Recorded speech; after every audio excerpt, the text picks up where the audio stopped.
Okay, I think we've got a good number of people in the room now.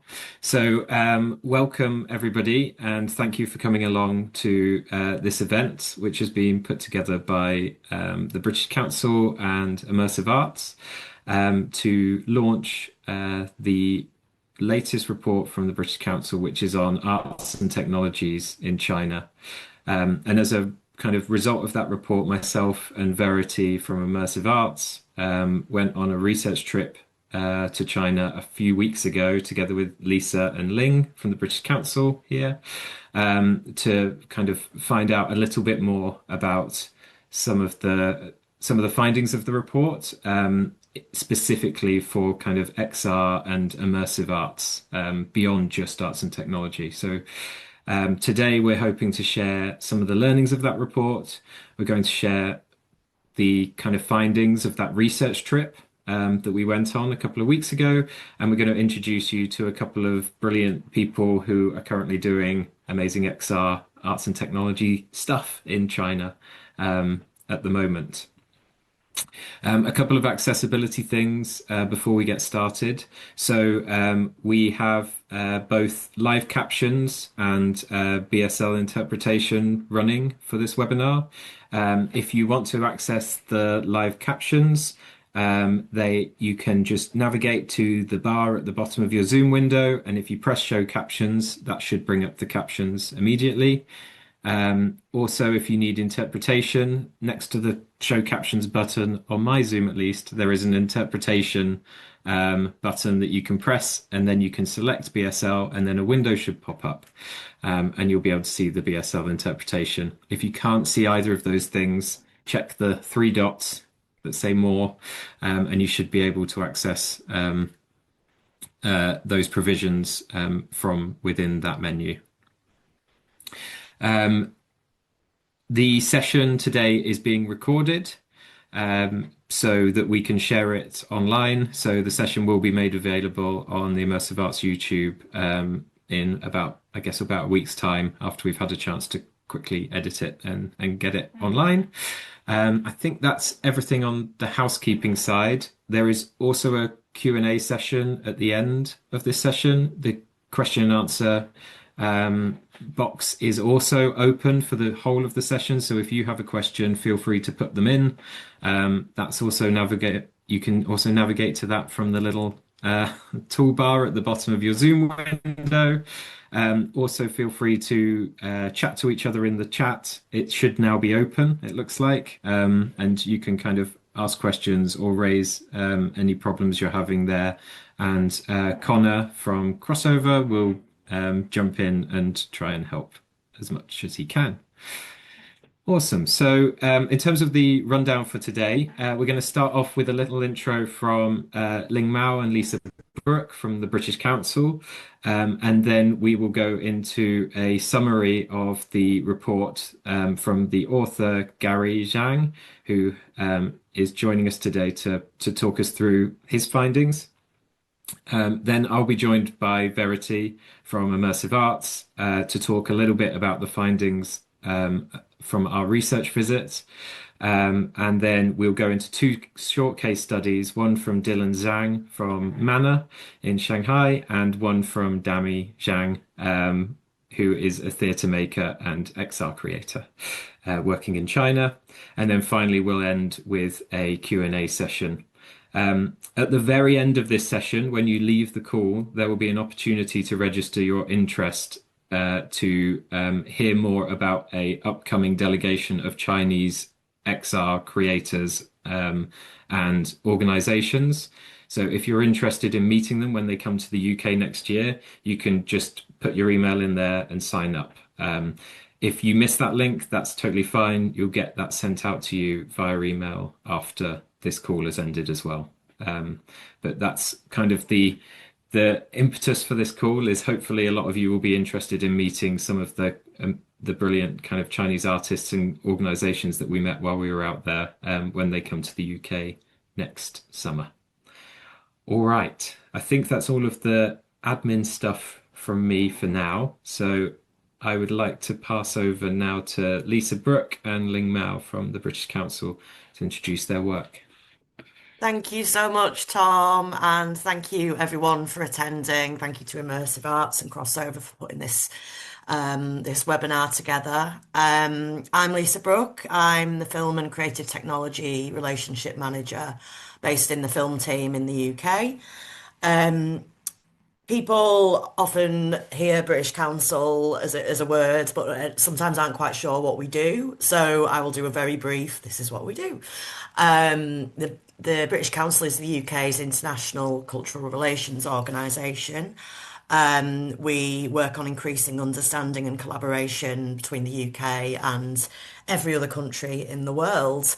We're based in the arts team and in London, that is across six art forms, music, theatre, let's see if I can remember all of these, architecture, design and fashion, literature, theatre and dance, I've said that already, and film. Within the film team, we have XR, which is my responsibility. So a lot of you that have attended the Big Thing or other immersive arts events might know me already, but it's lovely to see you on this call this morning. Um, this is the sort of third part of our beginning to work in XR and arts and technology in China. The first being the report, which you'll hear about shortly from Gary. The second being our recent incredible visit to China. And then the third will be a delegation of Chinese professionals to the UK, as Tom mentioned, next summer. And I think China is a country that is well, digital innovation is such a fast-growing strand of our work in the arts. People are quite surprised sometimes when, oh, British Council does XR and creative technology. Absolutely, digital innovation is one of our priorities, and that inevitably has to include China as a focus. It's a really compelling setting for this work, and to understand a bit more through this report, and through our visit and work, ongoing work there is something that we really think there's a huge opportunity for UK-based organisations to collaborate more with China. So I hope that this is just the start of that journey. And I'll hand over to Ling, who is based in China, to introduce herself.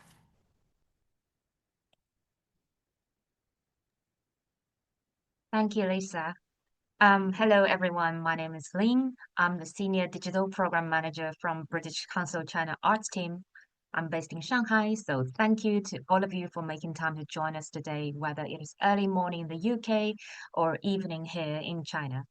So British Council China builds connections, understanding, and trust between the people of the UK and China through art and culture, education, and the English language. In the arts, we build that trust through connecting and supporting collaboration between cultural sectors.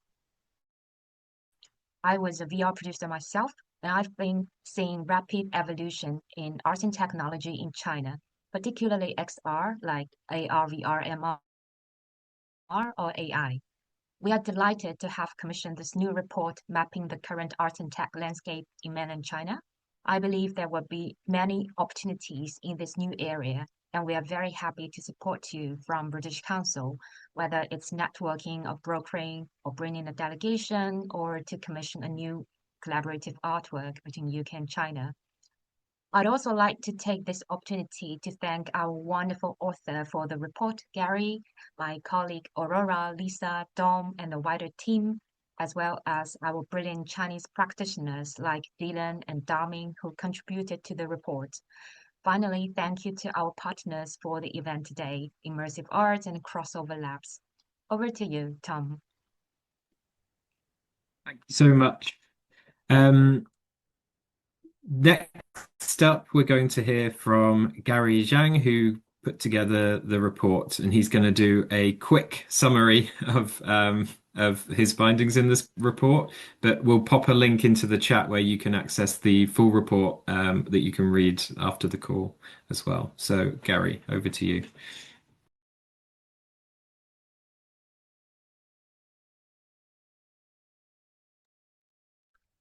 Hi, my name is Gary Zhexi Zhang. I'm an artist and writer based in London and sort of part-time in Shanghai. And I was the author of this report, so I'm going to just share and just give you a very quick run through. I mean, it's about 100 pages, so I'm not going to go in, too much detail, just kind of a quick overview in a way. I'll start just by saying that the report was in collaboration and involved interviews and conversations with at least 50 practitioners, mostly based in China and some international. Um, and also was the work of myself with working closely with researcher Iris Long, who's a very active curator in art, science, and technology in China, and with our research assistant Kieran Chen.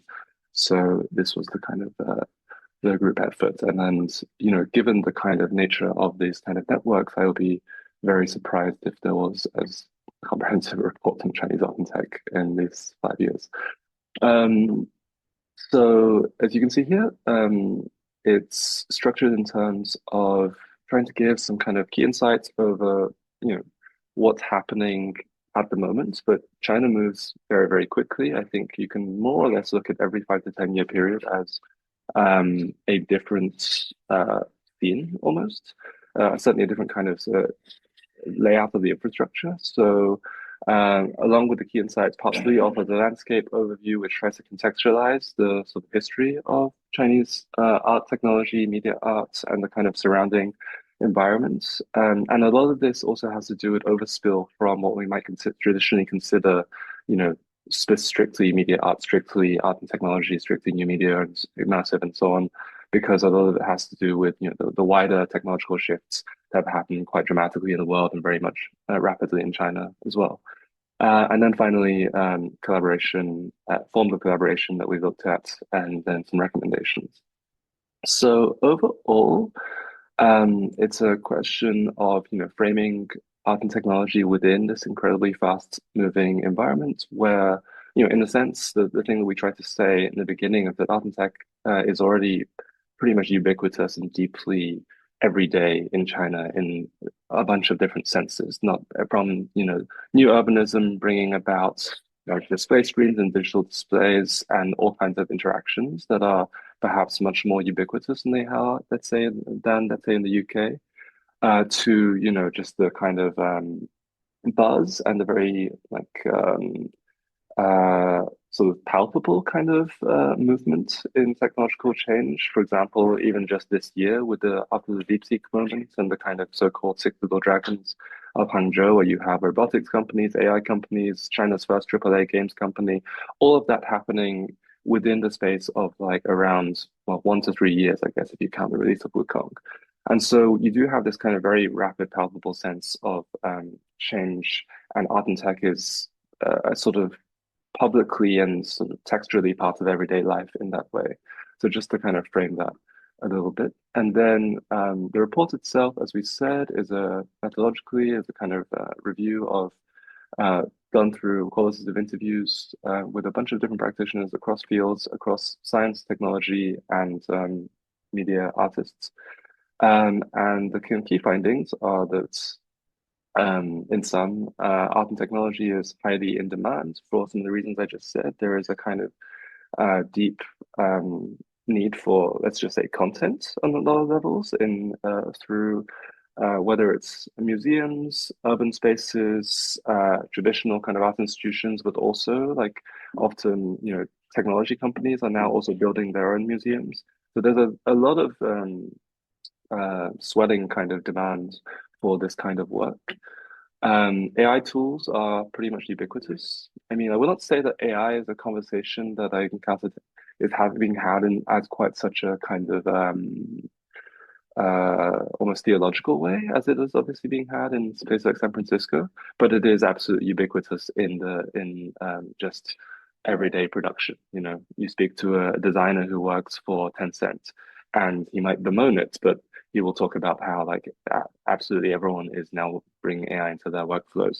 Artists are just bringing in as part of their prototyping process, as part of their coding, and as part of their everyday storyboarding processes, for example. So, and if you go to China Academy of Art, you will find classes where they are bringing in AI startups to give speak talks every week, just trying to give the students as much as exposure as they can to what everyone clearly thinks is an area that's going to be transformative, and they want to kind of like get a handle on. I mean, there are people like, even you go to places like Yiwu, which is more of a commodity exporting place, and there will be people teaching AI.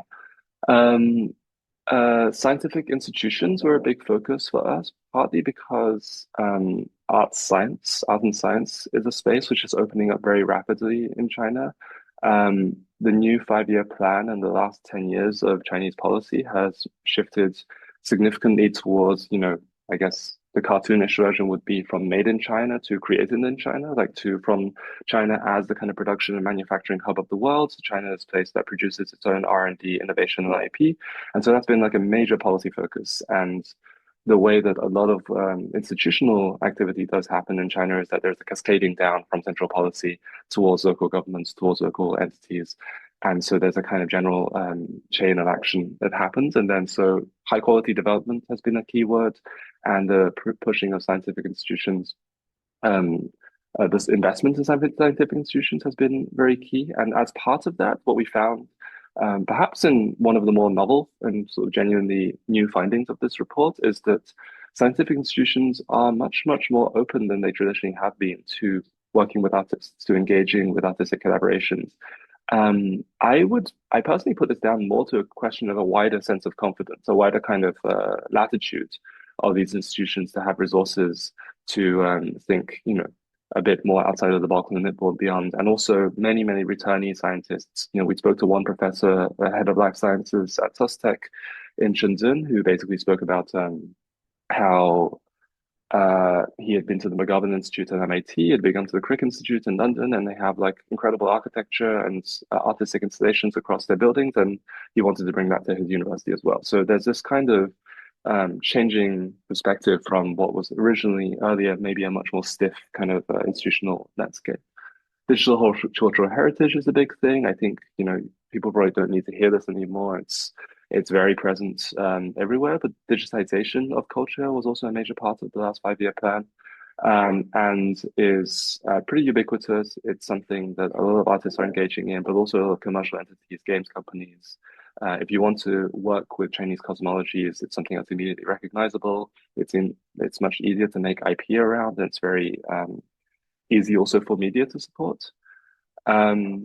And yeah, one point that we made was that to think about the future as a common ground. There's a kind of broad spirit of techno-optimism, which is not to brush over the significant economic slowdown that is being felt by artists, by everyday people in China over the last few years. There is not a great number of areas in which there is, powerful optimism in the way that there was, let's say, in 2008.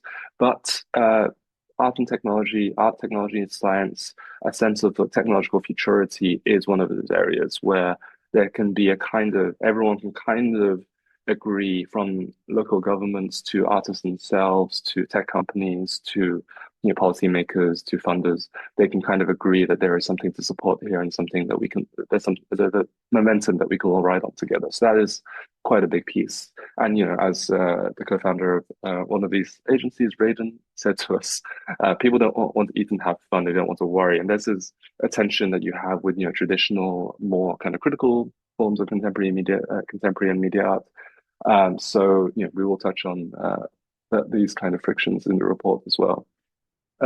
So we'll just run briefly through, I won't go through this, but we also take you through the historical backdrop a little bit, the cultural and political policy context for censorship, which is an everyday reality. It's like censorship is in many ways a banal reality for artists, curators, institutions in China. It's something that everyone has to deal with. Every show has to run through the local censorship bureau. And that is something that is, a sort of, it's not even a political kind of like touch point. It's more just like something that has to be negotiated as much as in every kind of public production. So that puts considerable constraints on the types of art that can be made, which is also another reason, conversely, actually, that art and technology has been flourishing in recent years. Like as we said, there's one of the areas which can be really full-throatedly pushed by all different parties. The report took place primarily in 5 cities, in Shanghai, Beijing, Shenzhen, Hefei, which is where the one of the key science and technology universities is, and Hangzhou, which is in some ways becoming China's new Silicon Valley. I mean, almost accidentally, it's beating Shenzhen and Shanghai in terms of becoming one of the major tech hubs of China in terms of recent years. And so to run through a few of the challenges, if I've got 5 more minutes, quite simply, because of the economic stakes of being an artist, because being an artist isn't really a kind of deeply, no one, there's no consensus that being an artist is actually a career that's remotely sustainable. So for the most part, what you have today is a huge number of graduates coming out of programs where they are learning skills that we associate with art and technology, game engines, creative coding, media, new media, but they don't overwhelmingly do not dream of becoming artists in the way that we traditionally thought about them. Overwhelmingly, they want to join tech companies. The ones who are more entrepreneurial and might start their own companies. But mostly there is as I say, a general economic pessimism amongst young people at the moment, especially in first and second tier cities, which is not exactly funneling people into this kind of high risk kind of art career. But somehow contradictorily, or kind of at the same time, art and tech is there's a major training capacity for this, and almost every creative kind of school has some kind of training capacity. Political constraints and censorship. Again, this has a strangely double-edged effect for art and technology because it's one of the politically amenable fields amongst all the other kind of social questions that might be confronted within the art space. Institutions are fragile and personal relationships are pretty key. So this has been something, I guess, we try to get across in the report for people are maybe coming from a European context where cultural institutions are much more taken for granted.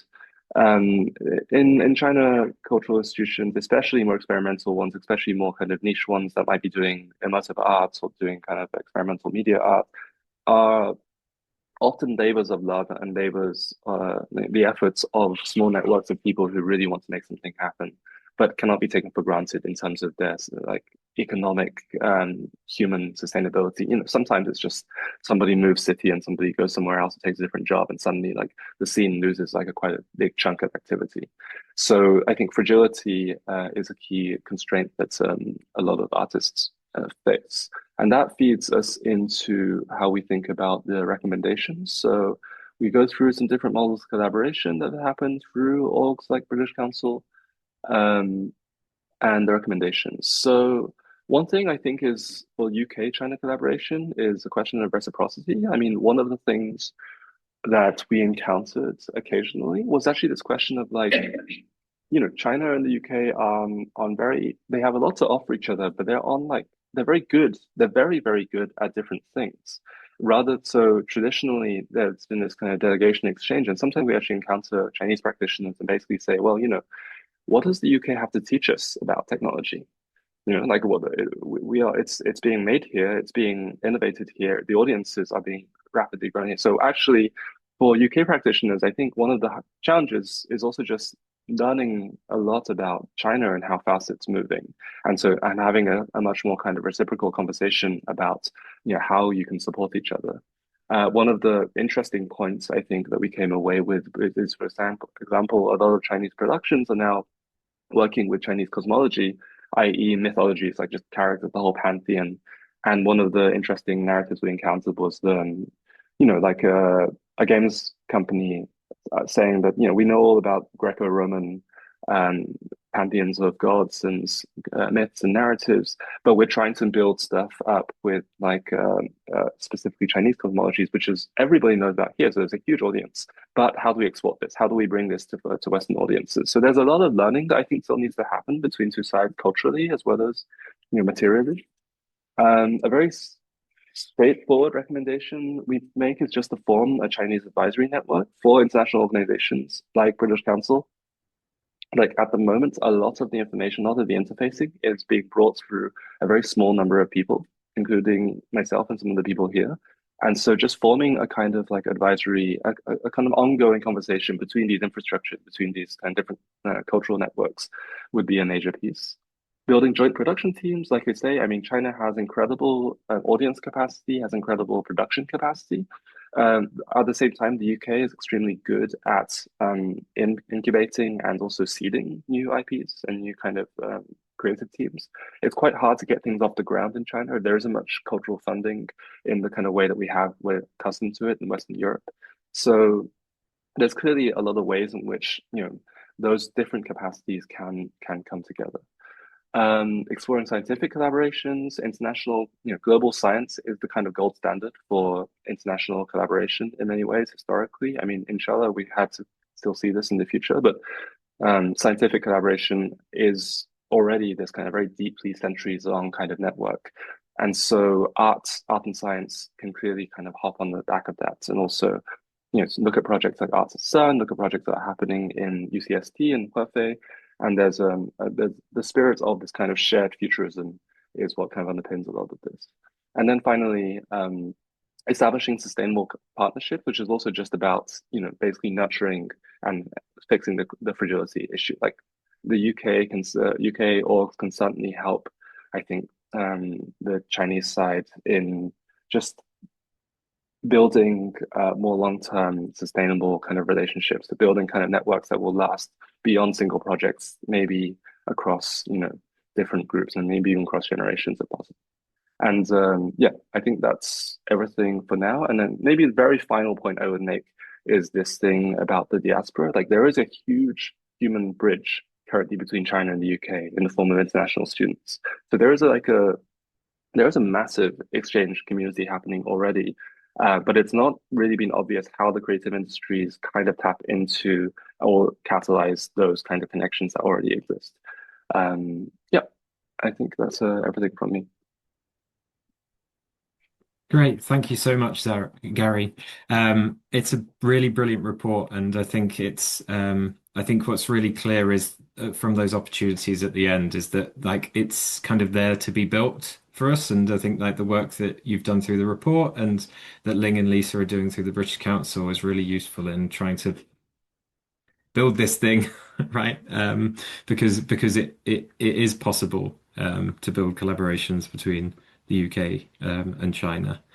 So I guess in that spirit, Verity, would you like to join me to like talk a little bit about immersive arts for people that don't know anything about it, and then we'll talk a little bit about the trip that we went on and the findings that we had that are more kind of specific to the immersive and XR audience that kind of immersive arts looks at. Oh, we can't hear you, Verity. How about now? Any good? Yes. Yeah. It's always important to have a bit of jeopardy in the technology. Brilliant. Thank you so much. And thank you to everyone for convening the conversation and for being with us this morning / evening. It's really great to be able to share some thoughts with each other and with you. I'm going to, as Tom mentions, just quickly introduce those who might be unfamiliar to the Immersive Arts Programme, which has come up a couple of times today and is the sort of the organisation that Tom and I are working into at the moment. So I'm Verity McIntosh. I'm an Associate Professor of Virtual and Extended Realities at the University of West of England, which is based in Bristol. And I'm the Director for the Immersive Arts Programme. So that's sort of the the context. And Tom, who you have met, is director of Crossover Labs and is a consortium partner on Immersive Arts as well. I've seen from the chat that some of you are already involved with Immersive Arts, so it's a pleasure to have your company. But for anyone who is less familiar, it's worth just flagging we are a kind of UK-wide organisation set up to support UK artists to make and to share immersive arts. We are sort of about halfway through, just over our 3-year funded period, and a big part of what we are doing together in that time is making sure that we can get resource into the sector in the way that Gary was just speaking about. So we offer about £3.8 million worth of grant funding that goes directly to artists. We are a consortium of 10 different partners who you can see on the screen here, and we're fortunate to be funded by 5 different funders who are active across all 4 of the UK nations. So we're really present in England, Wales, Northern Ireland and in Scotland, and supporting artists in all corners of those spaces. So the way that we approach immersive arts, we're sort of aware that it means different things to different people, and it was great within the report that Gary was mentioning to look at how these sorts of words and how those kind of contexts are showing up in a Chinese context as well. But for us in this context at least, immersive art tends to mean art that uses technology to actively involve the audience. So sort of art, tech and an active audience are the 3 kind of components that we tend to look for to frame this conversation. This can be work that engages multiple senses, that bridges the gap between physical and digital space, and that connects people to each other and to the environment. So it's a broad term, but it helps us to frame what we're talking about when we're speaking with you. In terms of what we do, as I mentioned, we provide grant funding into the sector. We have different funds to support people at different stages of their development. We're currently in the process of working through an extraordinary response we had to our 2nd round of funding. So for those of you waiting to hear from us, thank you for your patience. We are in full assessment mode at the moment, and we'll come back to you shortly. Over the life of the programme, we're supporting over 200 artists through different levels of awards across the whole of the UK. We also run a series of training and events activities. I won't spend too much time here, but if you're interested in engaging with us, you can check out the website and find out what's going on in your area at any given time. And we are also a kind of very active research programme. We recognise that the immersive arts community is also a sort of living lab. So we're really keen to understand the sector better and to deliver insights that are going to be useful to people who are actively working in the sector right now. And to that end, one of our recent reports might be of interest to those here. It's kind of in many ways a sibling to the report that Gary introduced earlier, with more of a kind of UK focus. So we recognise that there were a lot of challenges, particularly in the UK and European context and in North America, to how artists can actually share their work once it's made. How are they going to get it out to an audience? What are the routes to exhibition and distribution? So we ran a series of expert interviews and extracted as much kind of understanding and learning as we could about the different places and ways that artists were and could be getting their work shown to audiences around the world. So that's sort of how this conversation emerged. We were doing some research, British Council was doing some research, and it became really obvious that some of the interests were the same, some of the problems were the same, but also some of the contexts were really, really different. And I think we were hearing quite often how the creative context for artists is incredibly vibrant, but very different in China in particular. So we were really fascinated to try and understand and learn a little bit more about that. So it was brilliant timing that British Council were able to support us to then go to Beijing and Shanghai a little while ago to be able to undertake this research visit. You always learn so much more on the ground than you can learn online. So it was great to be able to spend some time in those spaces. British Council set up a number of different fantastic visits so that we were able to participate, for example, in the Sandbox Immersive Festival. That's us there with Ling, with a colleague from British Council, to be able to share some of what we were doing and to start to make those conversations really meaningful and to understand a bit about how we might build those bridges between the two creative contexts. So we were there for a short period of time, but we met a spectacularly amazing amount of people. We were introduced to artists, producers, commissioners, curators, those who are launching publishing programs, those who are developing the technologies of the time. We were able to meet some of the people that we were delighted to be sharing this webinar with today, who are really kind of connecting and creating hubs of activity and support around the creative community in China to find those kind of pivotal relationships. So we, within that research visit, we're able to understand a little bit about the sort of thriving LBE sector. I'm just going to quickly give you a window into this extraordinary LBE that we visited in Shanghai, which is a sort of a huge space where multiple XR experiences can exist simultaneously. So quite innovative models for exhibition and distribution, really high levels of kind of production and work being made at pace. And it was a really helpful opportunity, I think, for us to try and kind of set aside any assumptions we might have had and learn from those who really know what's developing.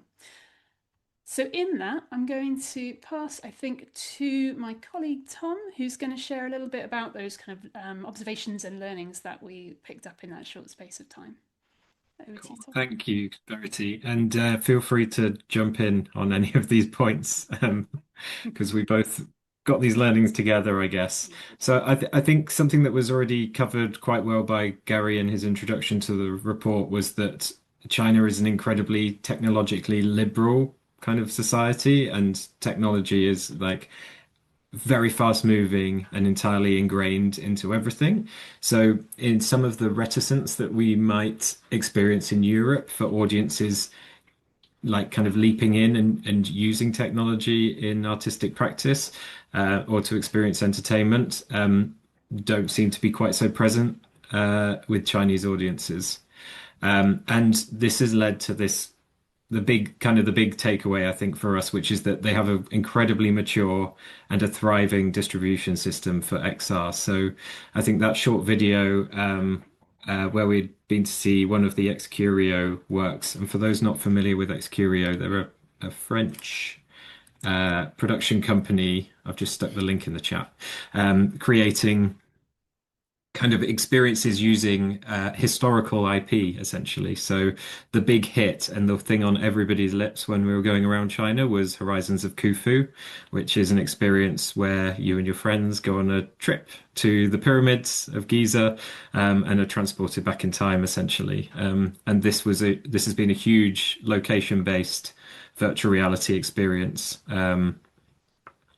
At lots of locations around China, and as a result, they've kind of Ex Curio and together with Vive and Pico have opened up these enormous buildings which host multiple virtual reality experiences at one time in the same space, so that you might go with a friend, but you can buy tickets to two different shows, but you can enter at the same time and have slightly different experiences. And the software that they're running is accounting for all of these people in the space running different experiences at different times, and makes minor adjustments to your positioning so that you don't bump into each other, essentially. We went to one of these experiences in a mall in Shanghai, and I mean, it was we sat around afterwards chatting to some of the people running the experience, and there was lots of different people coming in. There was a steady stream of people coming and buying tickets, and it very much looks like a kind of cinema. There's a menu of options, and then it's just like so well kind of developed in terms of its audience journey, essentially. Yeah, and that kind of leads on to this next part, which is there's a huge market in China for interest in like specific IP and spectacle, I think. So I think a lot of this sits around some of those conversations about sorry, I've forgotten the word. Verity, can you help me? Damn it. It's gone out my head. It sits around the things that like aren't permitted by the Chinese government. Yeah.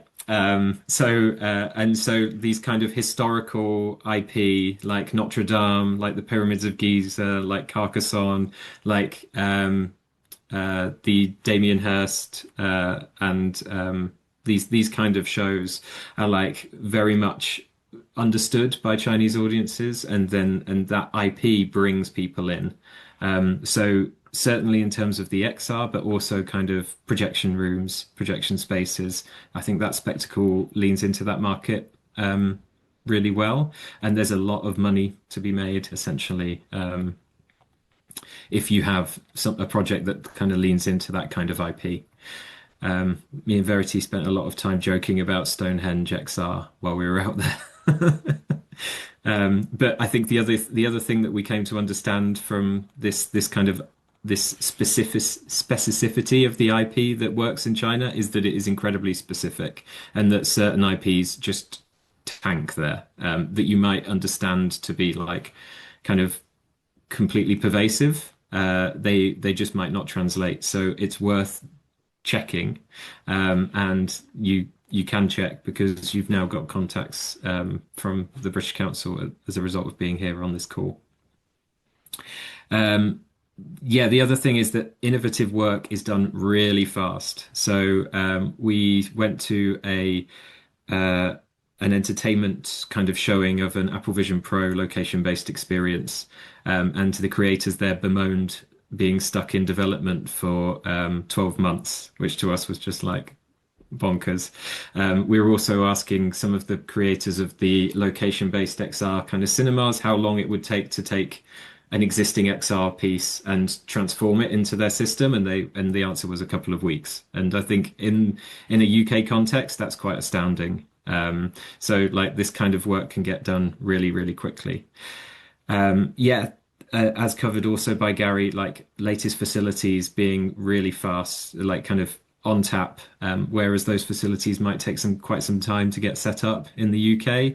In China, the decision is made and then it's kind of being installed like the next day, more or less. So we went to some really impressive facilities at it's the University of the Arts in Shanghai, is that right, Ling? Where we went to the virtual production studio.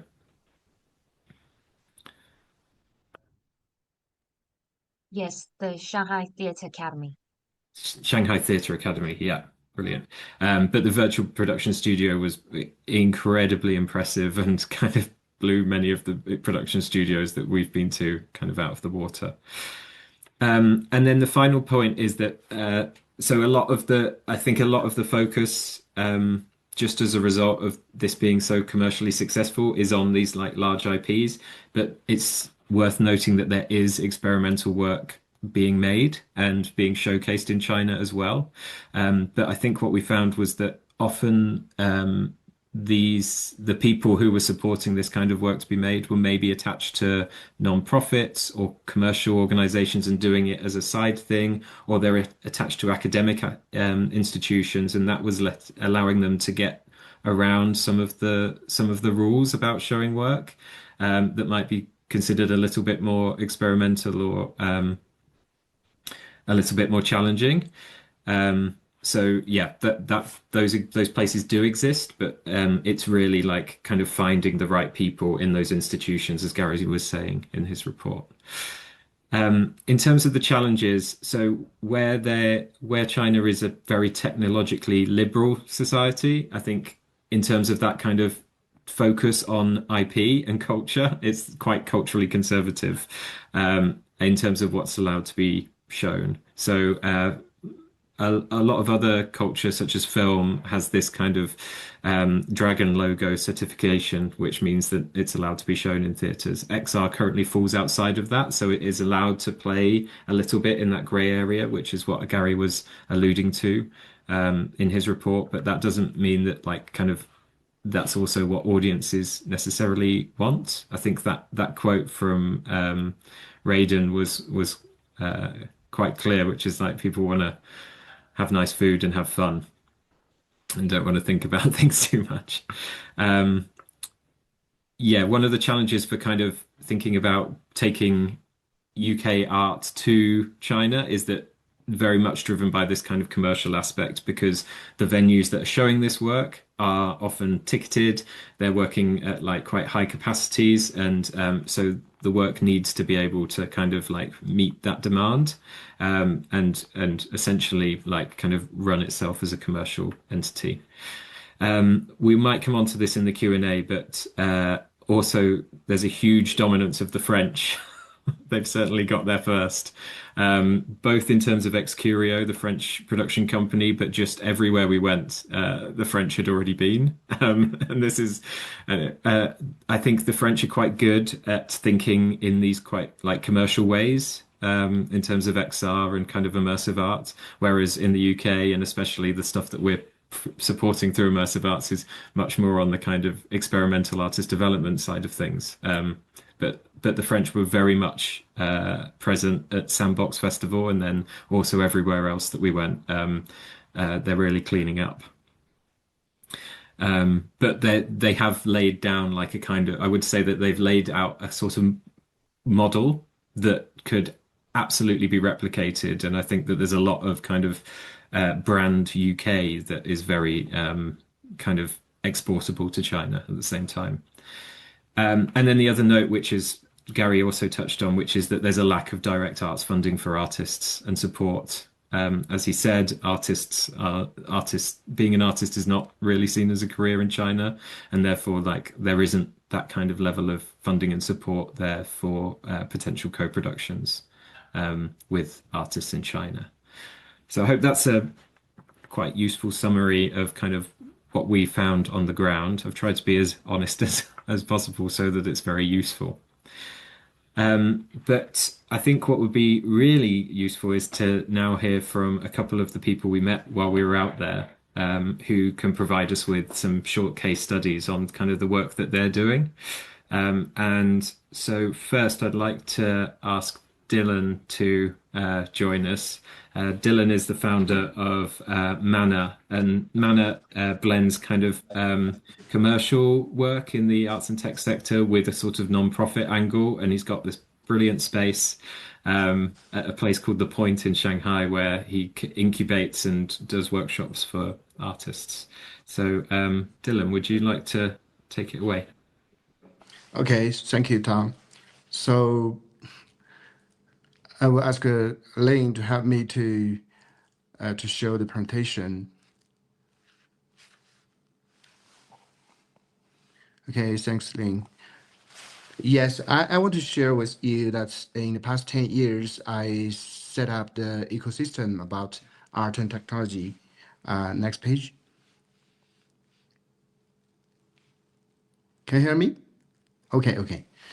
Yes, this is the work I did in past 10 years. So I spent actually it's 12 years to set up this kind of art and technology, the ecosystem. So the first I set up Corona Art Center. It's a non-profit institution which only focus on new media art. It's totally non-profit, and we do some exhibition, some research, public events, and yes, so every year we do some really international art project in media art. And then in 2016, I set up Mana. CC, we do this project for some academic people, for some people who they are focused on scholar field, and Mana we do it for some people. They study or research in art and technology, but their daily job is on, more focused on commercial fields, like a creative industry. So Mana is an international platform.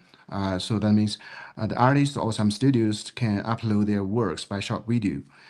So through Mana can make connection in between creators and clients and the market and the university. Yes, and also from last year, Mana mainly is on online system, but for our industry, I think the only online system is not enough. So we do the offline space, the point from last year. So this space like a sharing space for people which works or research in art and technology. So here we can do some performance, some events, workshop, even some meeting. So that means it's like a base for international artists or partners or friends which go to Shanghai. We can do something in the space so to make more close connection with in this industry. And last year we also launched a label. It's like a What's Lab. Mana, we already have very huge community, so many professional users for this website and app. But actually, we Mana don't have very close relationship with this kind of professional users. So we launched this What's Lab as a like an industry lab label. That means we can invite some of the professional users or some very good artists. We can work together for some projects.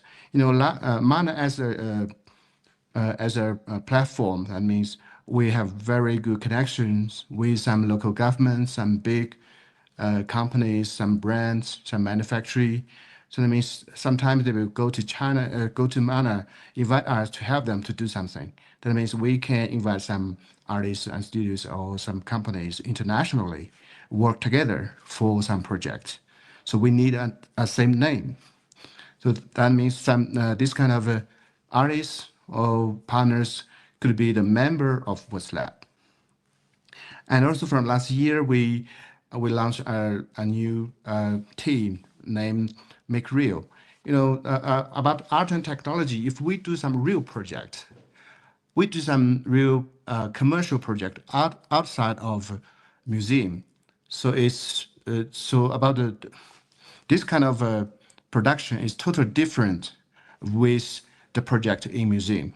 So it's more about professional manufacturing, some public security, or public some constructions. It's more complicated. It cannot easy handled by artists. So we need some more professional resources and engineers to work together. So we set up this team to work for artists or some studios to produce their works for commercial field. And then Mana Institute is like, so we do some training and some research and training courses together with artists and the university and some institutions. Yeah. So that's the basic ecosystem in past 10 years we set up. Okay, next page. Yeah, I give you some brief introduction for some projects. So Mana, we just mentioned. So next page. So what is Mana? In past 10 years, it's an online platform. So we have a website for professional users can upload their works and they can set up their own account in a website. And they can daily operating their account to show their works and show their projects. And the app, so that means all users can use the app to yes to read all the contents. Yes, and also we have the social media in China, the WeChat public account. So and this account is one of the social media accounts for new media art and some commercial projects promotion platform in China. Yeah, this is a real map. So it's a Google Maps. That means Mana's users are covered more than almost 160 countries.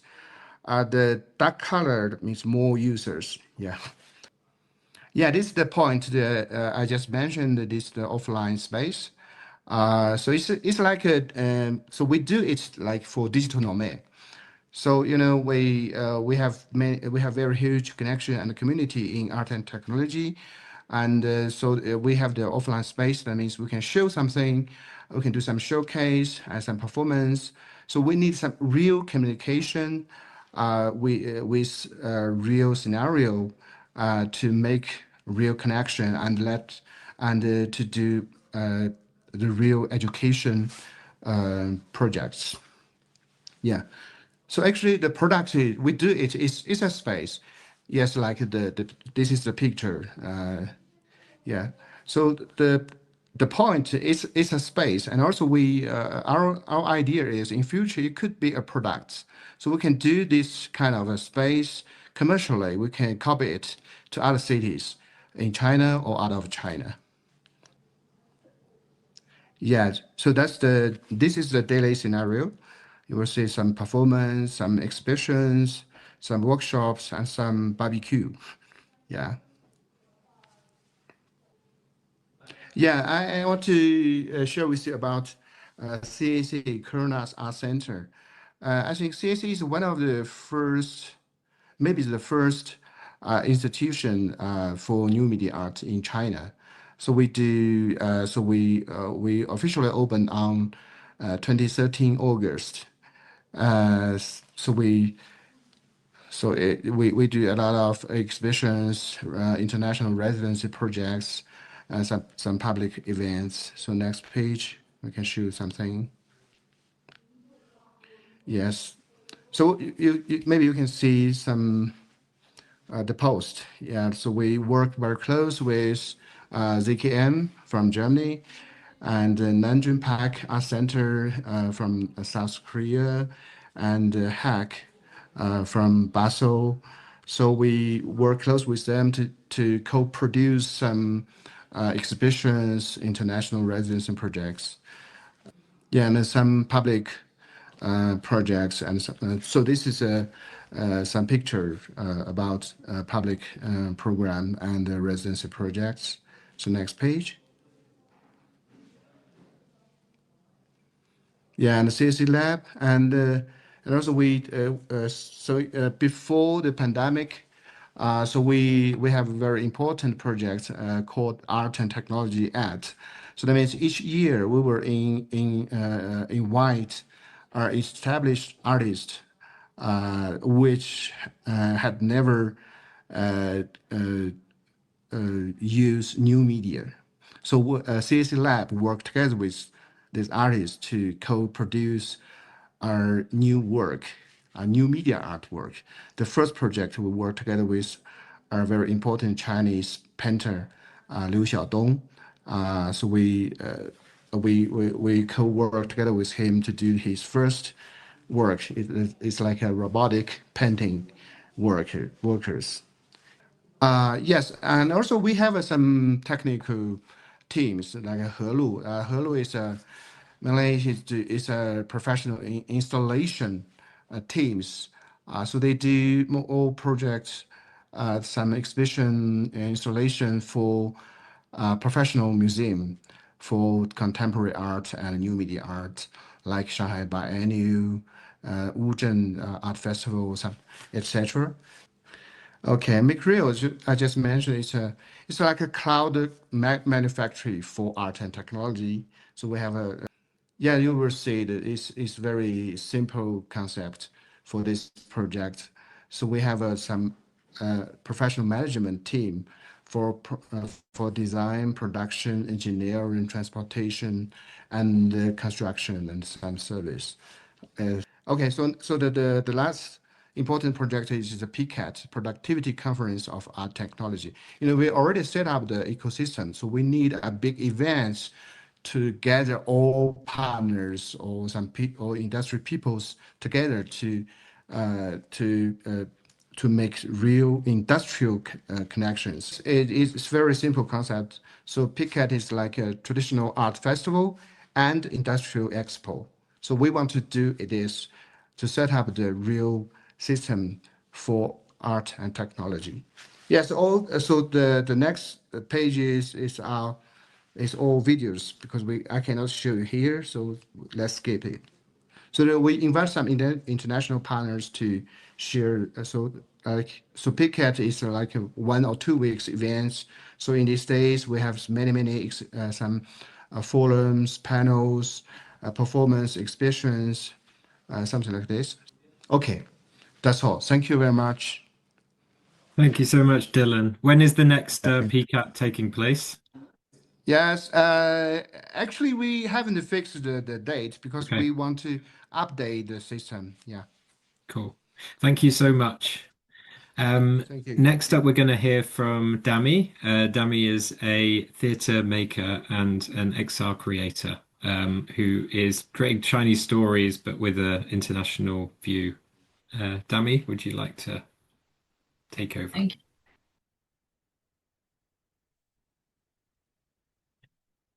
Can you see this screen? Yeah. Hello? Okay. Yeah, we can see. Okay. Thanks, Tom. Hello, everyone. I'm Daming.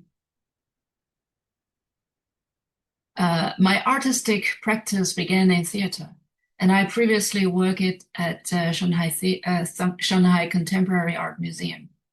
Since 2018, I have wanted to do something out of the box and have been exploring VR. The first question is, how do we write a script for VR? Theater is divided into scenes, and as shown in the picture on the left, while film on the right is constructed from shots. We draw storyboards within a frame. This is a VR script I used as a reference for my first project. It's trying to place different elements in different locations within a space. This brings us to another question. How do we tell a story in a panorama? That led to my first VR project, Orbit. Orbit is a 360 dance film which explores attention guidance in a 360-degree space. I think this is the starting point of telling story in VR. It was an artist-led experiment 7 years ago. We tested the camera as much as we could and kept low costs through creative solutions. For example, we built a camera car using Lego bricks. It received very good feedback and was selected by Canada's FIFA Festival and Cinedance Festival in the Netherlands. However, the screenings were cancelled due to the pandemic. So we create our own exhibition by taking it to ordinary people, such as a cleaner and an usher, and took a series of photos to capture that historical moment. Later, Orbit was presented at almost 20 different places, including a private viewing at Digital Catapult UK and a metaverse presentation. My second VR project, Shu, tries to tell a story by combining 2D video with 3D environments. It's a story about the pandemic, commissioned by the Hong Kong Arts Festival. The Chinese title of Shu is Shi, meaning poem. They share the same pronunciation, but have completely different meanings. This reflects the cultural misunderstandings that arose during the outbreak of the pandemic in 2020.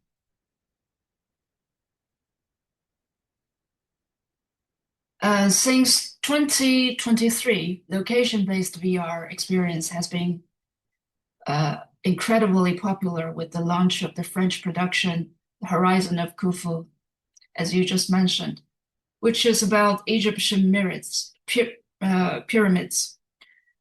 For anyone who unfamiliar with LBE VR, it's an immersive experience in a physical location, enabling audiences to move freely, interact with each other in virtual environments.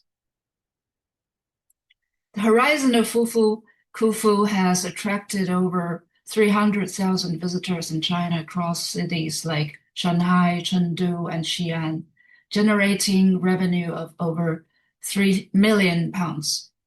Following this success, Hundreds of LBE experiences have been produced. Currently, there are about 400 productions and over 500 LBE VR stores in China. However, most appear to be mini Kufus, copying the format of a virtual guide wandering through the cultural heritage sites, with a heavy focus on educational facts rather than narrative. I believe VR has emotional power far beyond this. I want to create an unforgettable emotional experience.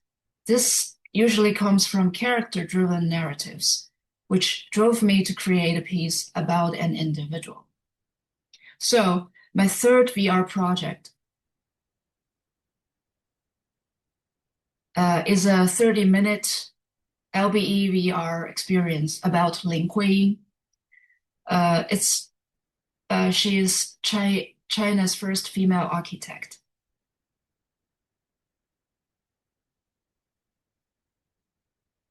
Lin Huiying was born 100 years ago. During her short life of 50 years, she achieved a lot. She co-authored the first history of ancient Chinese architecture, yet uncredited. She was a lead designer of China's national emblem, but most people are were unaware of this.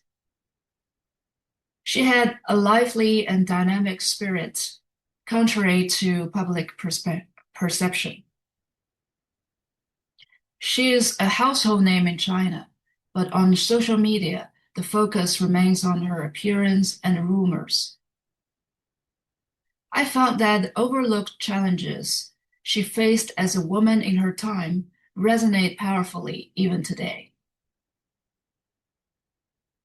Instead of a linear documentary, I aim to portray Lin Huiying's life through the story of an actress audition.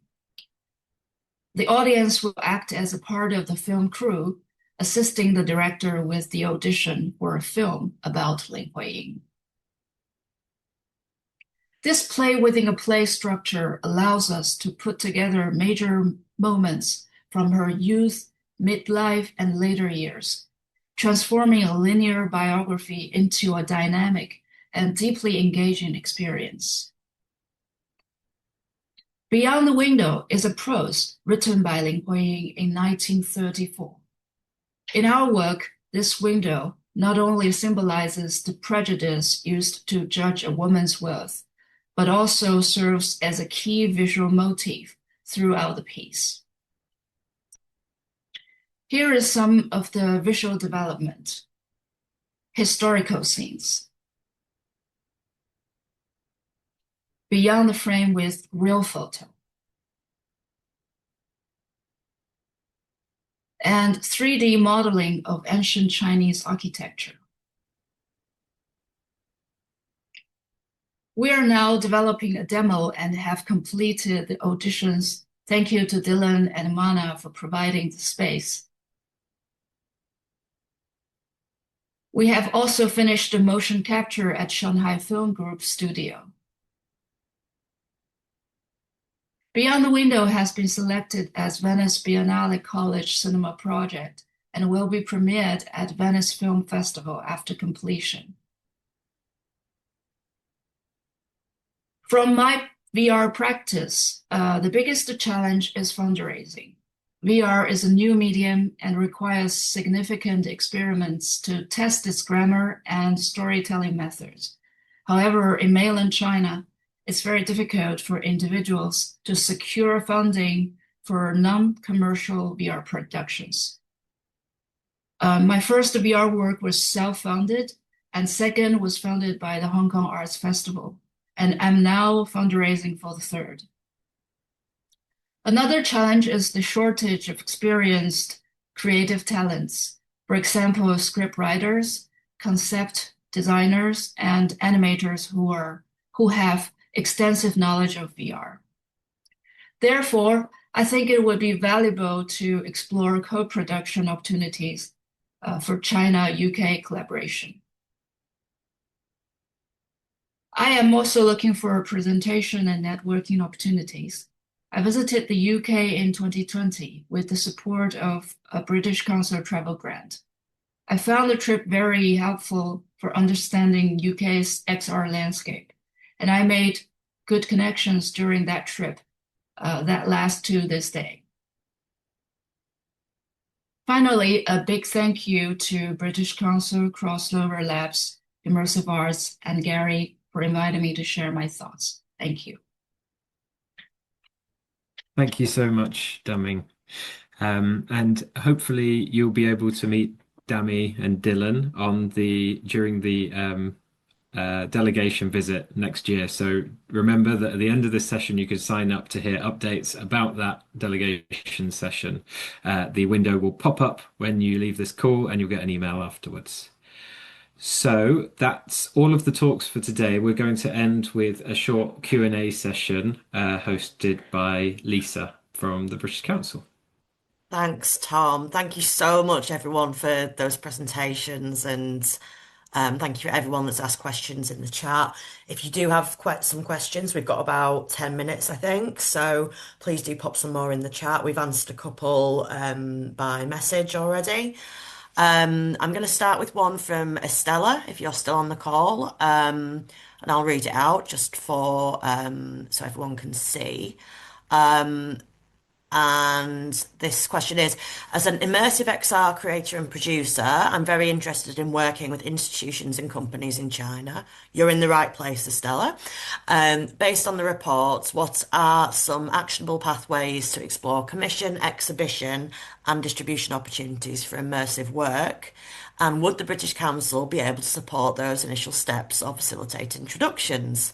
And Ling, I think you would like to answer this, and I think the short answer is yes. Yes, absolutely. I think at the British Council local team, we are here to understand what's the landscape here, and more importantly, to expand our network and to find the correct partners for your future visits. So for us, we daily receive lots of inquiries about how to work with China, who is the suitable partners for me to explore. So yes, very happy for you to reach either me or Lisa. We are very happy to have a call to understand what you want to achieve and who will be the best person to connect with.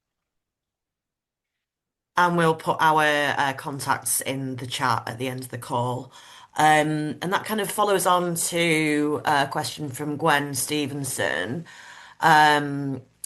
What role does the report see for artists working across both contexts, like those undertaking residencies or cross-cultural training, in building sustainable future-facing bridges between the UK and China? And Gary, I think you mentioned that one of the findings of the report and the outputs that we're directly actioning is building a sustainable network of collaboration between the UK and China and like an advisory network capacity.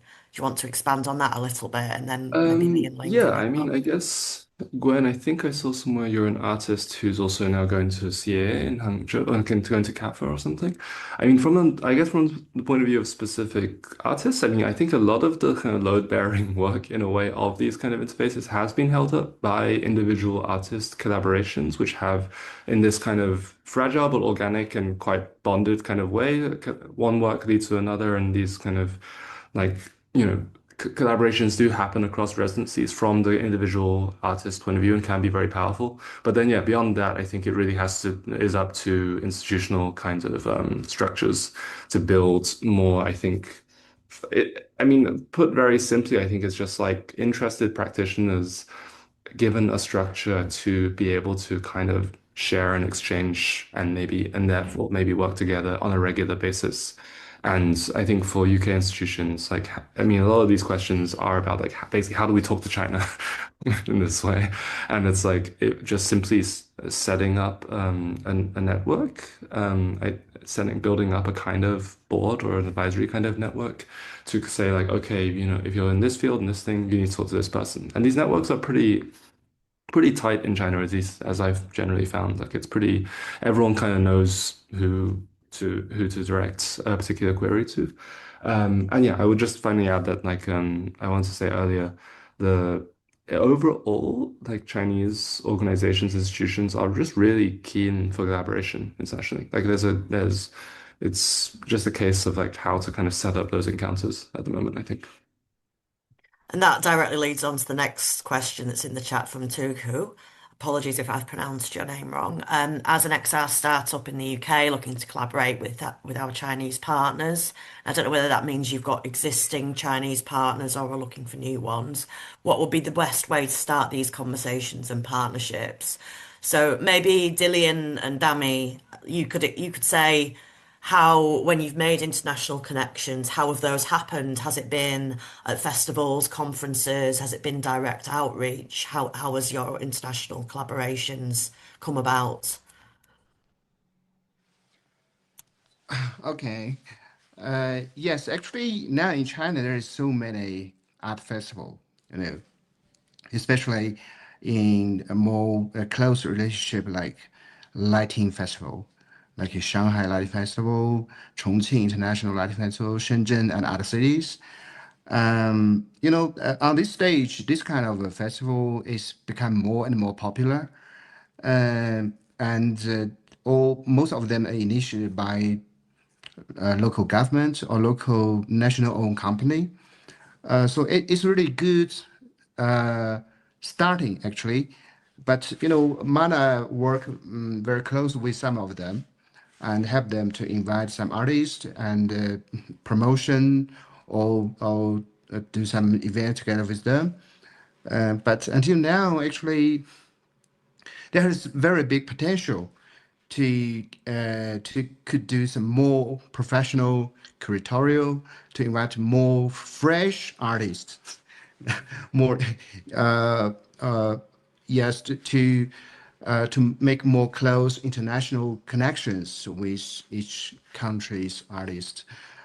So Mana as an international platform, naturally we have some connections. So we are now setting connection and collaboration partnership with these kind of festivals. So I don't think we have enough power to influence this kind of festival because they are more controlled by local governments and some local companies. So we need to do some some more events to let them know some more possibilities.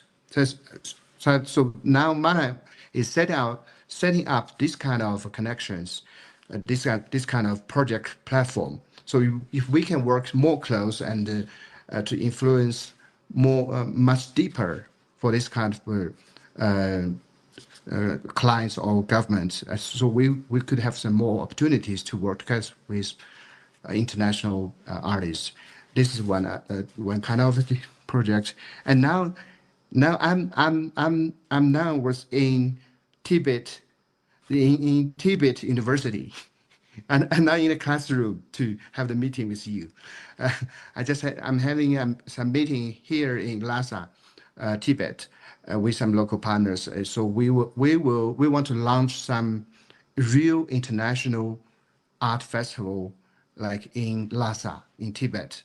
So in digital art, it's about heritage and digital art. It's really huge potential, and I have very nice conversation with some with Tangka. Tangka. I mean the Tibet painting, traditional painting is very important art, local art. So it's very big potential to work internationally. Maybe it's work about digital and heritage. So that means we can invite some international artists to do some residency or some international festival, and also here we will set up some new museum together with local government and investors here. So that's the sample is what Mana is doing. So if we set up this kind of systems, that means we have the very practical channel to collaborate or do some real project in China. Yes. It's great. Thank you, Dillian. And Yeah. anything that British Council can do to help facilitate those conversations as Yes, well. just Tom mentioned you mentioned about Shanghai Theatre Academy, Hmm. and in 6 December, we will launch together with Shanghai Theatre Academy. We will do the first Future Theater Festival uh, Amazing. in Shanghai. So the first one will be next year. I think we can work close for this one. We will open call for artists and for works, and we will have some international competitions and festivals, exhibitions in next year. So later I will talk further together with Marlene to what we can do together for this project.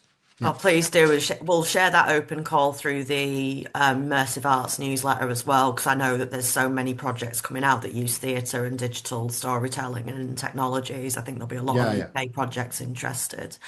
And Dami, like for yourself, I know you were obviously part of Venice Biennale. How are you finding? What do you need more of to make those international connections? And what do you think the UK could do to support you? We'll probably have people on this call who either have venues or co-commissioning opportunities. How's the best? How is international collaboration working for you? Yeah, my work Beyond the Window was selected by the Venice Bridge project, so I was attended the workshop there, and it's a very good starting point for international collaborating.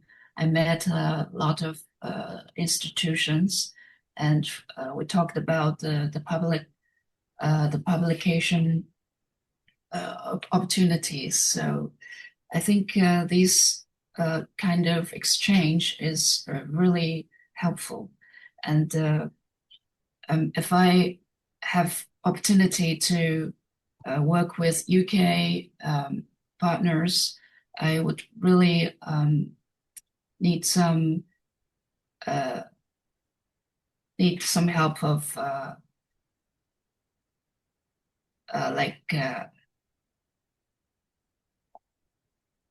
like source matching. Yeah. Um, for example, for my third work, I really need some good animators, and I'm looking for a co-production for animations, but we need a lot of like in-depth communication on what I need, what visual style I need. We need time and to try it out. So yeah, like that. Thank you. So lots of potential collaborations. And following on from that, there's a question in the chat asking for Gary's contact. I think the best way, Tom and Connor, do you think the best way is for, we'll check if everyone's okay to have contacts shared, and if you register interest when you leave, when you go to the survey, we can follow up with people that are interested in continuing the conversations, both with, oh, and Dillian's put his straight in the chat for us. So, but continuing those conversations, future opportunities between the UK and China in XR and arts and technology, and meeting the delegation when that happens next year.